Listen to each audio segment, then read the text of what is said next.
Hello అండి, welcome back to our channel mum and pumpkins. అందరూ ఎలా ఉన్నారు?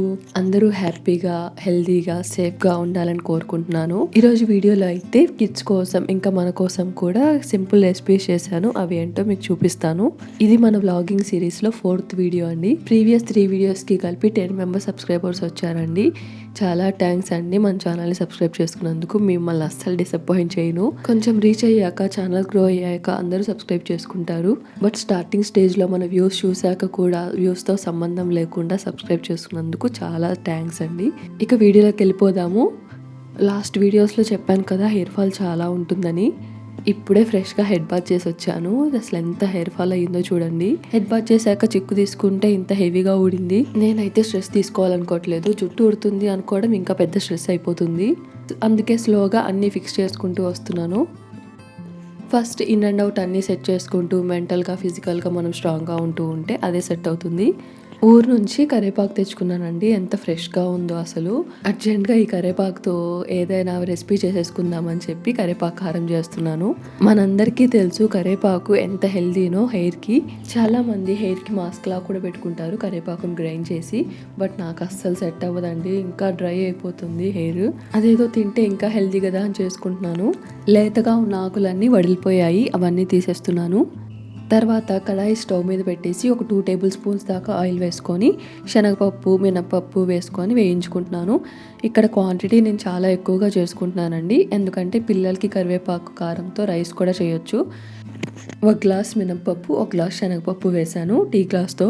ఈ రెండు కొద్దిగా కలర్ చేంజ్ అవుతున్న టైంలో కొంచెం 1 గ్లాస్ ధనియాలు కూడా వేసుకోవాలి. ఈ 3 మంచిగా ఫ్రై అయ్యాక 1 టేబుల్ స్పూన్ జీలకర్ర వేసాను. టైం తీసుకొని లో ఫ్లేమ్లో బాగా ఫ్రై చేసుకోవాలి. ఈ కారంతో ఎన్ని రెసిపీస్ చేసుకోవచ్చో, ఇంకా చాలా రెసిపీస్లో పైన కారంలా కూడా చల్లేసుకోవచ్చు.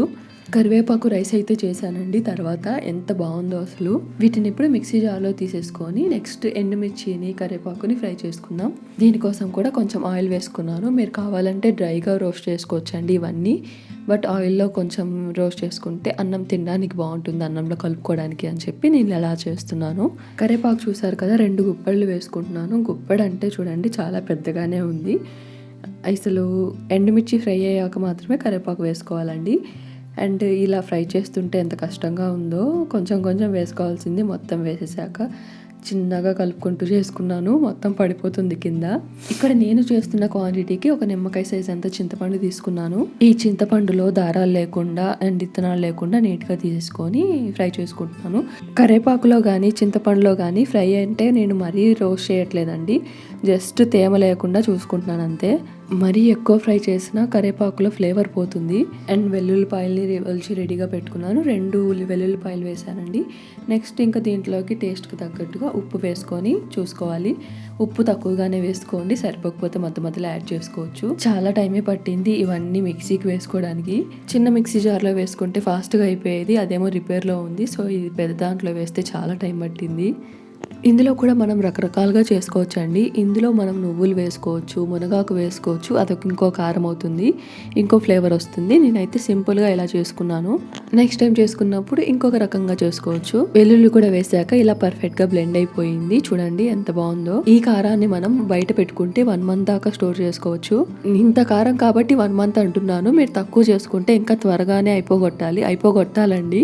చేసుకొని మూలను పెట్టేయడం కాకుండా తింటూ ఉండాలి. రోజు అన్నం తినేటప్పుడు ఫస్ట్ ముద్ద ఈ కారంతో తింటే బాగుంటుంది. ఈ కరివేపాకు కారాన్ని మనం డైలీ ఫుడ్ లో ఇంక్లూడ్ చేసుకోవడం వల్ల మన హెల్త్ చాలా మంచిది. హెయిర్ లాస్ కంట్రోల్ అవుతుంది, డైజెషన్ ఇంప్రూవ్ చేస్తుంది, ఐరన్, కాల్షియం రిచ్ గా ఉంటాయి ఈ కరివేపాకులో. సో మనకు వీక్నెస్ ఉన్న, ఐరన్ డెఫిషియన్సీ ఉన్న దాన్ని కూడా క్యూర్ చేస్తుంది. సో ఇమ్యూనిటీ కూడా పెంచుతుంది. ఇన్ని లాభాలు ఉన్నాయి కాబట్టి మన పిల్లలకు కూడా చాలా మంచిది. సో ఇంక్లూడ్ చేస్తున్నాను. Next recipe biotin sunnunda. ఇదేం పేరు వెరైటీగా ఉంది అనుకుంటున్నారా? మీరు బయోటిన్ లడ్డు చూసుంటారు, సున్నుండ చూసుంటారు. నేను ఈ 2 మిక్స్ చేసి బయోటిన్ సున్నుండ చేశాను. దీనికోసం ఫస్ట్ అయితే డ్రై ఫ్రూట్స్ని ఇలా చిన్నగా క్రష్ చేసుకుంటున్నాను. మరీ పెద్దగా ఉంటే పిల్లలు తీసి పక్కన పెట్టడానికి ఛాన్స్ ఉంటుంది. మా వాళ్ళు అసలే కొన్ని రకాల పప్పులు తినరండి. సో అందుకని ఇలా క్రష్ చేస్తున్నాను. చూడండి క్రంచీగా చాలా బాగుంటాయి ఇలా చిన్న చిన్నగా. ఈ రెసిపీని నేను ఆల్రెడీ షార్ట్స్లో పోస్ట్ చేశాను, బట్ మన లాంగ్ వీడియోస్ చూసే ఆడియన్స్కి యూజ్ అవుతుంది కదా అని ఇక్కడ పోస్ట్ చేస్తున్నాను మళ్ళీ. ఎలాగో కొన్ని డేస్కి ఒకసారి నేను ఇంట్లో చేస్తూ ఉంటాను. ఇప్పుడు మెయిన్గా మన కిడ్స్కి స్నాక్స్ బాక్స్లో కూడా పెట్టుకోవచ్చు, లేకపోతే స్కూల్ నుంచి రాగానే ఒకటి ఇవ్వచ్చు అని చెప్పి ఇప్పుడు చేస్తున్నాను. ఫస్ట్ అయితే నేతిలో వేయించుకుంటున్నాను మనం క్రష్ చేసుకున్న డ్రై ఫ్రూట్స్ అన్నిటిని. ఇప్పుడు మెయిన్ పౌడర్ అండి, ఇందులోకి వేయడానికి సున్నుండ పొడి రెడీగా ఉందన్నమాట. నాకు ఆల్రెడీ అమ్మ చేసి పంపిస్తూ ఉంటుంది, నేను ఇక్కడ దాన్ని యూజ్ చేసుకుంటున్నాను. సున్నుండ పొడి చేసుకోవడం చాలా మందికి తెలిసే ఉంటుంది కదా అని నేను అంత సీరియస్ తీసుకోలేదు. ఎవరికైనా ఈ రెసిపీ కావాలి అని అంటే మాత్రం ఖచ్చితంగా కమెంట్ చేయండి. మినపప్పును వేయించి మిల్లు పట్టించుకొని వచ్చారు, దాంట్లో కొబ్బరి, బెల్లం, ఇలాచీ పౌడర్ ఇవన్నీ యాడ్ చేసి పంపించింది. జస్ట్ నెయ్యి యాడ్ చేసుకొని ఎప్పటికప్పుడు ఫ్రెష్గా బాల్స్ చేసుకొని తినమని చెప్పి పంపించింది. నేను దాన్ని ఇలా చేసుకుంటున్నాను. మన డ్రై ఫ్రూట్స్ అన్నీ మంచిగా రోస్ట్ అయ్యాయి, అందులో ఈ పౌడర్ వేసుకుంటున్నానండి. ఇది ప్యాన్ మీద ఫ్రై అవుతున్నప్పుడు ఎంత మంచి స్మెల్ వచ్చిందో, మినపప్పు వేయిస్తే ఒక మంచి స్మెల్ వస్తుంది కదా, ఆ స్మెల్ వచ్చింది. ఇంకా ఇంత పొడి ఉంది, నేను దాన్ని మళ్ళీ పక్కన పెడుతున్నాను, తర్వాత మళ్ళీ ఫ్రెష్గా చేసుకోవచ్చని. ఇక్కడ మెజర్మెంట్స్ అంటూ ఏముండవండి, నార్మల్గా మనం చూసుకుంటూ వేసుకోవడమే. నెయ్యి వేసి మొత్తం కలుపుకున్నాక సున్నుండి చేయడానికి వస్తుందా లేదా అని టెస్ట్ చేశాను, పర్లేదు వచ్చింది కాబట్టి ఇంకా నెయ్యి వేయట్లేదు. ఎంత నెయ్యి ఎక్కువగా ఉంటే అంత టేస్టీగా ఉంటుంది కదా. నేను ఇక్కడ చిన్న సున్నుండ టేస్ట్ చేశాను, ఎంత బాగుందో అసలు. నార్మల్ ప్లెయిన్ సున్నుండల కంటే ఇలా డ్రై ఫ్రూట్స్ వేసి ట్రై చేయండి, చాలా బాగుంటుంది. కిచెన్ని ఇగ్నోర్ చేయండి, గందరగోళంగా ఉంది. నార్మల్గా మన సున్నుండ తింటుంటే నోట్లో అతుక్కుపోవడం, చుట్టుకుపోతుంది కదా, అలా కాకుండా ఇది డ్రై ఫ్రూట్స్ వేసాం కాబట్టి భలే ఉంటుంది తింటుంటే. అండ్ హెయిర్కి కూడా చాలా మంచిది. ఇందులో నేను పంకిన్ సీడ్స్ వేసాను, సన్ఫ్లవర్ సీడ్స్ వేసాను, పుచ్చగింజలు వేసాను, బాదం, జీడిపప్పు ఇవన్నీ వేసాను. జీడిపప్పు ఆప్షనల్ అండి, పిల్లలకి కదా అని వేసాను. బాదం, పంకిన్, సన్ఫ్లవర్, వాటర్ మిలన్ సీడ్స్లో మనకి బయోటిన్ రిచ్గా ఉంటుంది అండ్ విటమిన్ ఈ, కాల్షియం కూడా ఉంటుంది. ఇవి చాలా మంచిదండి మన బోన్ హెల్త్కి కానీ, హెయిర్కి కానీ, స్కిన్కి కానీ, ఇంకా హార్మోనల్ ఇంబ్యాలెన్స్కి కూడా చాలా మంచిది. ఈ సీడ్స్ అన్నిటిని ఏదో ఒక రకంగా మనం ఫుడ్లో ఇంక్లూడ్ చేసుకుంటే చాలా బాగుంటుంది. మా పిల్లలు అయితే చిన్నప్పుడు నార్మల్గా కూడా తినేసేవాళ్ళు, పెద్ద కొద్దీ తినట్లేదు. సో ఇలా కనిపించకుండా ఇంక్లూడ్ చేస్తున్నాను. ఈ గ్లాస్ జార్ అయితే నేను డిమార్ట్లో తెచ్చుకున్నాను, భలే ఉంది అసలు చూడడానికి. 59 రూపీస్ పడిందండి. ఇలా లడ్డు స్టోర్ చేసుకోవడానికి చాలా బాగుంటుంది. కొన్ని ఐటమ్స్ ఆన్లైన్లో కంటే డిమార్ట్లోనే చాలా బాగుంటాయి అండ్ ప్రైస్ కూడా తక్కువగా ఉంటుంది కదా. ఈ వీడియో కూడా పెండింగ్ ఉందండి, డిమార్ట్ హాల్. ఆ వీడియో పోస్ట్ చేయాలా వద్దా అని ఆలోచిస్తున్నాను, మీరు కమెంట్ చేయండి ఏమంటారో. ఇక్కడ నాకు 15 లడ్డూస్ దాకా వచ్చాయి. వీటిని తింటే మహా అయితే ఒక 4-5 డేస్లో అయిపోవాలి. మరి చూద్దాము ఎన్ని రోజులు వస్తాయో. ఎక్కువ చేసుకొని లాస్ట్ డేస్లో టేస్ట్ పోగొట్టుకోవడం కంటే ఇలా తక్కువ చేసుకొని ఫ్రెష్గా తినడమే బెటర్ కదా. కొన్ని రెసిపీస్ ఉంటాయి 1 మంత్ దాకా తినేవి, బట్ ఇలాంటి రెసిపీస్ కొంచెం త్వరగానే అయిపోగొట్టుకోవాలి. ఈ రెసిపీ కూడా హెయిర్కి చాలా మంచిదండి అండ్ పిల్లలకి కూడా చాలా మంచిది స్ట్రెంత్ కోసం. ఇంకా మా డిన్నర్ కంప్లీట్ చేసుకొని కిచెన్లోకి వచ్చేసరికి 9:30, 10 అయిపోయింది. నుంచి వచ్చాక ఒక్కొక్క ర్యాక్ సర్దుకుంటా వచ్చాను. ఆల్మోస్ట్ మొత్తం కంప్లీట్ అయిపోయింది. ఇంకా కింద బాటమ్ సైడ్ మాత్రమే ఉందండి, అది కూడా ఈరోజు కంప్లీట్ చేసేసుకుందాము అనుకున్నాను, బట్ చాలా టైర్డ్ అయిపోయాను బ్యాక్ టు బ్యాక్ రెసిపీస్తో. బట్ అనుకున్నాక చేసి తీరాల్సిందే, మళ్ళీ పోస్ట్ పోన్ చేయకూడదు అని చెప్పి వచ్చాను.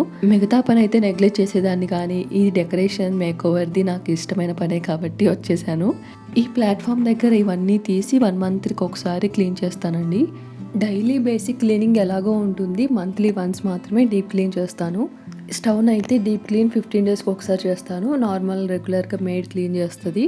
వాళ్ళు చేసింది మనకు పెద్దగా నచ్చదు కాబట్టి మధ్యలో నేను కూడా క్లీన్ చేసుకుంటాను. ఇక నెక్స్ట్ అయితే మనం హడావుడిలో ఎక్కడ పడితే అక్కడ కొన్ని ఐటమ్స్ పెట్టేస్తూ ఉంటాము, అవన్నీ తీసి ఎక్కడక్కడ సర్దేసుకుంటున్నాను. ఇక్కడ కిచెన్లో రీసెంట్గా ఒక వర్క్ అయితే జరిగింది, దానికి పుట్టి పెట్టామన్నమాట. ఆ పుట్టి మిగిలింది. ఇక్కడ కిచెన్లో టైల్స్కి, గ్రానైట్కి గ్యాప్ ఉంటుంది కదా, అది నీట్గా పుట్టితోనే ఎంసిన్తోనే కవర్ చేస్తారు. అదంతా బ్లాక్గా అయిపోయిందని చెప్పి ఇక్కడ పుట్టి మిగిలిపోయింది కాబట్టి ఎక్కడెక్కడ అవసరం ఉందో అక్కడ మొత్తం రాసాము. ఇలా మొత్తం పైకి కిందకి అంతా అయిందండి రాసేటప్పుడు. ఈరోజు ఏం జరిగిందంటే ఈ విషయాన్నే మర్చిపోయాను అనమాట, పుట్టి పెట్టాను అని. పాలు కాగబెట్టుకుంటున్నప్పుడు నార్మల్గా పాలు స్టవ్ మీద పెట్టేసి వేరే వర్క్లో ఉండిపోయాను. వచ్చేసరికి మొత్తం అలా వైట్గా కనిపించింది. నేను మర్చిపోయాను కదా పుట్టి పెట్టాము అని. ఏంటి మొత్తం పాలన్నీ పోయాయా, అంతసేపు ఉన్నానా ఏంటా అనుకున్నాను. తర్వాత ఓహో ఇది పాలు కాదు పుట్టి అనిపించింది. సడన్గా చూసేసరికి అలా అనిపించింది నాకు. సో అందుకే నీట్గా పైన ఎక్స్ట్రా అయిందంతా క్లీన్ చేసేసుకుంటున్నాను. చూడండి ఆ వైట్ కలర్ అంతా పాలదారలాగా కనిపిస్తుంది కదా. అప్పటికి మ్యాక్సిమం పెట్టిన వెంటనే తుడిచేసాను. కొంచెం కొంచెం అలా ఉండిపోయింది. ఇప్పుడు నీట్‌గా స్టీల్ స్క్రబ్‌తో మొత్తం గీకేస్తున్నాను. ఇక్కడ నేనైతే కొన్ని విషయాలు చెప్పాలనుకుంటున్నాను. నేను ఫీల్ అయ్యేవి అండ్ నేను ఎక్స్‌పీరియన్స్ చేసినవి. క్లీనింగ్ అయినా, ఆర్గనైజింగ్ అయినా ప్రతి ఒక్కరి చాయిస్ అండి. అది బలవంతంగా రుద్దకూడదు. కొంతమంది వర్కింగ్ ఉమెన్స్ ఉంటారు, బయటికి వెళ్ళే వాళ్ళు ఉంటారు, ఇంట్లో ఉండి వర్క్ చేసుకునే వాళ్ళు కూడా ఉంటారు. ప్రతి ఒక్కరికి పర్ఫెక్ట్‌గా చేసుకోవడం కుదరకపోవచ్చు కదా! నాకు ఫస్ట్‌లో అయితే ఓవర్ క్లీన్లీనెస్ ఉండేదండి. బీటెక్‌లో అయితే అన్నీ పర్ఫెక్ట్‌గా పెట్టుకోవాలి అని చెప్పి, ఇంకా ఫ్రెండ్స్ అయితే మరీ అంత నీట్‌నెస్ కూడా పనికిరాదు అని నన్ను కూడా చేంజ్ చేసేసారు. ఎప్పుడైనా సర్దడం స్టార్ట్ చేస్తే అబ్బా మళ్ళీ మొదలుపెట్టింది అన్నట్టు అనేవాళ్ళు. ఇంకా ఈ చిన్న చిన్నగా నేను కూడా చేంజ్ అవుతూ వచ్చాను. అప్పుడు ఓసీడీ అనే పదం అంత వాడుకలో లేదులేండి, లేకపోతే అది ట్యాగ్ పెట్టేసేవాళ్ళు నాకు. ఇలా ఎప్పుడు ఏదో ఒకటి అనేసరికి నా నీట్నెస్, క్లీన్లీనెస్ అంతా పక్కన పెట్టేశాను. నా ర్యాక్ ఓపెన్ చేసినప్పుడు ఎక్కడ వస్తువులు అక్కడ లేకపోతే ఎంత ఇబ్బందిగా ఉండేదో ఫస్ట్‌లో, తర్వాత మెల్లమెల్లగా డైవర్ట్ అవుతూ వచ్చి మొత్తం చేంజ్ అయిపోయాను. అలాంటిది మ్యారేజ్ అయిన దగ్గర నుంచి కంప్లీట్ షిఫ్ట్ అనమాట. అప్పటిదాకా ఇంట్లో, హాస్టల్‌లో నుంచి డైరెక్ట్‌గా వేరే హౌస్‌కి వెళ్ళడం, రెంటెడ్ హౌస్‌కి వెళ్ళడం, అన్ని వర్క్స్ మనమే చేసుకోవాలి. డైలీ ఇల్లు క్లీనింగ్ కానీ, బట్టలు కానీ, అంట్లు కానీ, వంటల్లో ఏం బేసిక్స్ తెలియకుండా వంటలు చేయాలి. ఇంకింత తికమక పడుతూ ఉంటే అది క్లీన్‌గా లేదు, ఇది క్లీన్‌గా లేదు అని హౌస్ ఓనర్స్ వచ్చి చెప్పడం, ఇన్‌లాస్‌తో ఇంకా ఇంట్లో వాళ్ళే ఏదో ఒకటి అనేవాళ్ళు. అనడం పక్కన పెడితే ఇంకా కంపారిజన్స్ అనమాట. వాళ్ళు ఇలా చేసుకున్నారు, వీళ్ళు ఇలా చేసుకున్నారని నాకైతే ఫ్రస్ట్రేషన్ వచ్చేది. నాకు ఇప్పటిదాకా తెలీదు అలా హౌస్ ఓనర్స్ వచ్చి ఇంట్లో మొత్తం చూస్తారు అని. మేము అమ్మ వాళ్ళ దగ్గర ఉన్నప్పుడు ఎప్పుడూ అలా లేదు. వాళ్ళు అనుకున్నారేమో కొత్తగా పెళ్ళయింది, ఎలా ఉంచుతుందో ఇల్లు, మా ఇల్లు పాడు చేస్తుందేమో అని అనుకున్నారేమో. ప్రతిరోజు 2 డేస్‌కి ఒకసారైనా వచ్చి చూసేవాళ్ళు. ఇల్లు నీట్‌గా ఉన్నప్పుడు ఒక్కరు కూడా వచ్చేవాళ్ళు కాదు. ఎప్పుడైనా హెల్త్ బాలేకో, కొంచెం లేజీగా ఉన్నప్పుడే, ఇల్లు ఎలా పడితే అలా ఉన్నప్పుడే వచ్చి అది బాలేదు, ఇది బాలేదు. అరే ఒక్కరు కూడా వచ్చి ఎలా ఉన్నావమ్మా? ఏమన్నా తింటున్నావా? వంట ఎలా చేసుకుంటున్నావు? ఇలా అడిగేవారే కాదు. ఎవరైనా కొత్తగా ఫ్యామిలీ పెట్టి వాళ్ళ ఇంటికెళ్ళినప్పుడు అమ్మ ఎలా ఉంది? ఎలా చేసుకుంటుంది? అని ఎవ్వరు చూడరు. ఇల్లు ఎలా పెట్టుకుంటుంది అని అడిగేవాళ్ళు. ఇల్లు నీట్‌గా ఉంటే చాలు, ఇంకేం అవసరం లేదు. ఫ్యామిలీ పెట్టిన ఫస్ట్ డే నుంచి ఇదే సఫర్ అయ్యానండి. ఈ మాటలే వింటూ, వింటూ, వింటూ నాకు ఇంకా ఆర్గనైజింగ్ అంటేనే ఇరిటేషన్ వచ్చేది. అసలు ఎందుకు చేసుకోవాలి? ఎవరి కోసం చేయాలి? అనే స్టేజ్‌కి వచ్చేసాను. మన సైడ్ నుంచి మనం ఎంత హార్డ్‌గా ట్రై చేస్తూ ఉన్నా కూడా ఇంకా లోపాలు ఎతికే వాళ్ళకి ఏం చేస్తాం చెప్పండి. అండ్ మేము ఉండొచ్చిన హౌసెస్ అన్నిటికీ కబోర్డ్స్ ఉండేవి కాదు. ఇంకా అన్నీ బయటకే కనిపిస్తాయి. కిచెన్‌లో అయితే కర్టెన్స్ కూడా వేసుకోం కదా! ఇంకా అలా కనిపిస్తూ ఉండేసరికి అన్నీ ప్రతిదీ జడ్జ్ చేసేవాళ్ళు ప్రతిదాన్ని. ఇన్ని అన్న వాళ్ళే వచ్చి ఒక్కొక్కసారి నీట్‌గా సర్దుకుంటున్నావు, అన్నీ మేనేజ్ చేసుకుంటున్నావు, ఇంత చిన్న ఏజ్‌లో మ్యారేజ్ అయినా కూడా ప్రెగ్నెన్సీ అప్పుడు కూడా అన్నీ చేసుకుంది చక్కగా అంటారు. నాకు అసలు హ్యాపీగా అనిపించేది కాదు, సాడ్‌గా అనిపించేది కాదు. ఎటువంటి ఫీలింగ్ లేకుండా అవునా, అప్పుడు నాకు ఒక సర్కాస్టిక్ స్మైల్ వస్తుంది. కంట్రోల్ చేసుకొని సైలెంట్‌గా ఉంటాను. ఇంకా ఇక్కడైతే కిచెన్ టైల్స్ అన్నీ స్క్రబ్ చేసేసుకొని వైప్ చేసేసుకుంటున్నాను. ఇంకా ఈ కిచెన్ కార్నర్ స్టాండ్ అండి. ఈ స్టాండ్ చాలా యూజ్ అవుతుంది నాకు. ఎంతో సెర్చ్ చేసి కొంచెం డిఫరెంట్‌గా ఉండాలని చెప్పి అమెజాన్‌లో తీసుకున్నాను. ఇక్కడ మాకు కరెక్ట్‌గా కిచెన్ కార్నర్‌లో గ్యాస్ పైప్ వచ్చిందండి. దానివల్ల ప్లేస్ అంతా వేస్ట్ అయిపోతుంది. ఇంకా వేరే మోడల్ ఏదైనా సెట్ అయ్యేది కాదు. కాబట్టి చాలా సెర్చ్ చేయాల్సి వచ్చింది దీనికోసం. నార్మల్‌గా ఒకదాని మీద ఒకటి ఉంటే సెట్ అయ్యేది కాదు. ఇలా స్టెప్ బై స్టెప్ వచ్చింది కాబట్టి ఇది కరెక్ట్‌గా సెట్ అయింది. ఇంకా నాకు మ్యాక్స్ వైట్ కలరే ఇష్టం కాబట్టి దీనికి కూడా వైట్ పెయింట్ వేశాను. ఇంకా మనం ఆయిల్ జార్స్ అవన్నీ పెట్టుకుంటాం కాబట్టి మూవ్ అవ్వకుండా కొంచెం ఫోమ్ షీట్ వేశాను. నార్మల్‌గా షీట్ ఒక్కటే వేసేదాన్ని, దానికి ఆయిల్ మరకలు అవుతున్నాయని ఇలా ఫోమ్ షీట్ ఏదో చీరలకో దేనికో వేస్తే అది వేశాను. మ్యాక్సిమం కౌంటర్ టాప్ మీద ఏం ఉండకూడదు అని చెప్పి ఈ రోల్ కూడా దాంట్లోకి అడ్జస్ట్ చేశాను. కొంచెం కర్వ్డ్‌గా పెట్టి. మనం రెగ్యులర్‌గా యూజ్ చేసేవి కూడా దగ్గరే ఉండాలి. అలా అని పక్కన పెడితే మళ్ళీ అదొక అడ్డంలాగా ఉంటుంది రోజు క్లీన్ చేసుకోవడానికి. అందుకోసమని ఆ ర్యాక్‌లోనే పెట్టాను. ఇక మ్యాక్సిమం అన్నీ పైన షెల్ఫ్స్‌లోనే ఉంటాయి కాబట్టి ఈ ర్యాక్‌లో నెయ్యి, ఇంకా పసుపు ఒక్కటి పెట్టుకుంటాను. ఇంకా ఇక్కడైతే బ్యాక్ టు నార్మల్ ఇంతకుముందు ఎలా ఉందో అలాగే సర్దేస్తున్నాను. ఇంకొంచెం కొత్తగా యాడ్ చేయడానికి మనీ ప్లాంట్ లీవ్స్ అయితే పెట్టాను. ఈ బుల్లి కిచెన్ని వీలైనంత అందంగా సెట్ చేసుకోవాలని చెప్పి ఇలా ట్రై చేస్తున్నాను. ఫస్ట్‌లో అనుకున్నాను ఈ కిచెన్ని డెకరేట్ చేయడానికి ఎటువంటి ఛాన్స్ లేదు కదా, ఎలా చేసుకోవాలి, నార్మల్‌గా ఉండిపోవడమేనా అని. బట్ మనసుంటే మార్గం ఉంటుంది అంటారు కదా, అలా చిన్న చిన్నగా ఇలా యాడ్ చేసుకుంటూ వచ్చాను. ఇప్పుడు చాయిస్ ఉంది, ఛాన్స్ ఉంది కాబట్టి ఇలా డెకరేట్ చేసుకుంటున్నాను. ఒకప్పుడు నాకు అంత ఎక్స్పీరియన్స్ లేదు, అంత ఇంట్రెస్ట్ కూడా ఉండేది కాదు. ఇంతకంటే ఇన్నోవేటివ్‌గా ఆలోచించే వాళ్ళు కూడా ఉంటారు. ఇంతకంటే టైం లేని వాళ్ళు కూడా ఉంటారు. ఇంట్రెస్ట్ లేని వాళ్ళు ఉంటారు, టైం లేని వాళ్ళు ఉంటారు. ఒకరితో ఒకరు కంపారిజనే అనవసరం. చెప్పాను కదా, ఎవ్రీథింగ్ ఈజ్ ఎ చాయిస్. ఎవరిష్టం వాళ్ళది. సో నేను ఇలా ఫేస్ చేశాను కాబట్టి నేను ఎవరిని జడ్జ్ చేయను. ఫస్ట్ నుంచి నాకు అందరూ ఎలా ఉండాలో నేర్పించకపోయినా ఎలా ఉండకూడదో నేర్పించారు. ఎవ్రీథింగ్ ఈజ్ ఎ లెసన్, అంతా మన మంచికే అనుకోవడమే. ఈసారి కొంచెం చేంజెస్తో ఇలా డెకరేట్ చేసుకున్నాను. చూడండి ఎంత బాగుందో కదా, చూడండి ఎంత క్యూట్గా ఉందో, ఎంత హ్యాపీగా అనిపించిందో. అంతవరకు టైర్డ్గా అనిపించింది, ఈ లుక్తో మొత్తం పోయింది నాకు. మన వర్క్ ప్లేస్ని వీలైనంత అందంగా వీలైనంత నీట్గా ఉంచుకోవడం చాలా మంచిది. ఇది నా వర్క్ స్పేస్ కాబట్టి నేను ఇలా డెకరేట్ చేసుకున్నాను. నా వర్క్ అంతా మ్యాక్సిమం కిచెన్లోనే ఉంటుంది. ఇలానే చిన్న చిన్న చేంజెస్తో ప్రతి ఏరియాని నీట్గా డెకరేట్ చేస్తూ వచ్చాను. అవన్నీ కమింగ్ వీడియోస్లో చూపిస్తాను. అండ్ నా స్మైలీ కిచెన్తో చిన్న సెల్ఫీ దిగుతున్నాను. ఇక ఫైనల్గా కిచెన్ మొత్తం క్లీన్ చేసేసుకున్నాక నెక్స్ట్ స్టవ్ క్లీనింగ్ స్టార్ట్ చేశాను అనమాట. ఇదంతా నైట్ సోక్ చేసి పెట్టుకోవాలి. వంట సోడా, విమ్ జెల్, వెనిగర్ వేసేసి బర్నర్స్ ఉంటాయి కదా వాటన్నిటిని సోక్ చేసుకొని పెట్టుకుంటున్నాను. ఇదైతే కట్టర్ అండి, దీన్ని ఇలా వాడడం చాలా కష్టంగా ఉంది. బట్ ఈ సర్ఫేస్ ఇలా ఉంటేనే మనకు మొత్తం మునుగుతాయి. ఈ బర్నర్స్ నార్మల్గా వాష్ చేసుకుంటాను కానీ ఇలా చేయడం చాలా రోజులు అయిపోయింది, 2-3 months అయిపోయింది ఇలా క్లీన్ చేసుకొని. ఇలా సోక్ చేసేసుకొని పక్కన పెట్టేసుకుంటున్నాను. నెక్స్ట్ మార్నింగ్ క్లీన్ చేసుకోవాలి. వీలైనంత బాగా మునిగితేనే బెటర్ అండి, అప్పుడే దాని మీద ఉన్న రస్ట్ అంతా పోతుంది. నేను అప్పటికే అన్నీ క్లీన్ చేస్తున్నాను కదా, హ్యాండ్తో టచ్ చేయకుండా చాక్తో తీస్తున్నాను. అసలే మన సెన్సిటివ్ స్కిన్కి ఈ వెనిగర్, సోడా టచ్ అయితే కొంచెం ఎలర్జీ లాగా వస్తుంది. దీన్ని కాసేపు పక్కన పెట్టేస్తే నెక్స్ట్ డే కోసం సోక్ చేసుకోవాల్సినవి ఇంకొన్ని ఉన్నాయి. నెక్స్ట్ డే కోసం ఒక గ్లాస్లో అంజీరా, బ్లాక్ రేజిన్స్ నానబెట్టుకుంటున్నాను. ఇవి డైరెక్ట్గా మనం నీళ్లు తాగుతాం కాబట్టి కొంచెం వాష్ చేసుకొని నానబెట్టుకోవడం బెటర్ అండి.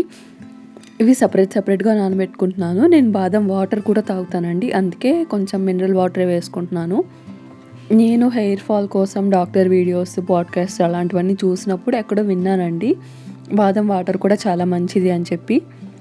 అలా అని ChatGPTని కూడా అడిగాను, అది కూడా తాగమని చెప్పింది. సరే ఎందుకు ట్రై చేయకూడదు, ఎలాగో ఊడేది ఊడుతుంది కదా అని ట్రై చేస్తున్నాను. రిజల్ట్స్ ఏంటో నేను ఎక్స్పీరియన్స్ చేశాక చెప్తాను. నెక్స్ట్ స్ప్రౌట్స్ కోసం పెసలు నానబెట్టుకుంటున్నాను అండ్ రాజ్మా కూడా నానబెట్టుకుంటున్నాను. కర్రీ చేసుకుందాము లేకపోతే సలాడ్ లాగా చేసుకుందామని. నేను ఎప్పుడైతే డిసిప్లిన్గా యోగా కానీ వర్కౌట్స్ కానీ చేసుకుంటున్నానో అప్పుడు ఖచ్చితంగా హెల్దీగానే తినాలనిపిస్తుంది ఫుడ్. ఎప్పుడైతే హెల్దీగా ఫుడ్ తింటానో అప్పుడు ఎనర్జీ ఉంటుంది. సో నీట్గా యోగా, వర్కౌట్స్ బద్ధకం లేకుండా చేసుకోగలను. ఇదంతా ఒక సైకిల్. ఈ రెండిట్లో ఏది ఆగిపోయినా ఒకదాన్ని నెగ్లెక్ట్ చేసేస్తాము. హెల్దీ ఫుడ్ తినకపోతే ఓపిక ఉండదు, ఏం చేస్తాంలే అని నెగ్లెక్ట్ చేస్తాము. అలాగే వర్కౌట్ చేయకపోతే వర్కౌట్ చేయట్లేదు కదా, వర్కౌట్ చేసినప్పుడు హెల్దీగా తిందాంలే అనిపిస్తుంది. సో రెండు బ్యాలెన్స్ చేసుకుంటూ రావాలి. అలా అని రెండు నెగ్లెక్ట్ చేయకూడదు. ఏదో ఒకటి స్టార్ట్ చేస్తే ఆటోమేటిక్గా రెండోది మనమే స్టార్ట్ చేసేస్తాము. నాకు ఈజీ వర్కౌట్స్ కాబట్టి నేను వర్కౌట్స్లోకి దిగిపోతాను ఫస్ట్. ఆటోమేటిక్గా ఫుడ్ కూడా హెల్దీగానే తినాలనిపిస్తుంది. ఇది నెక్స్ట్ మార్నింగ్ చూపిస్తున్నాను. నెక్స్ట్ డే మార్నింగ్ అయితే ఇలా ఉన్నాయండి. మ్యాక్సిమం కొంచెం అయితే పోయింది. వీటిని మొత్తం నీట్గా స్క్రబ్ చేసుకోవాలి, కొంచెం రుద్ది కడగాలి. ఆ వాటర్లో ఆల్రెడీ విమ్ జెల్, సోడా ఉంది కదా, ఆ వాటర్ని యూజ్ చేస్తే కొంచెం సబీనా పౌడర్ యూజ్ చేసి కడుగుతున్నాను. బాగా తోమాలండి. ఆల్రెడీ చెప్పాను కదా 3 months అయిందని.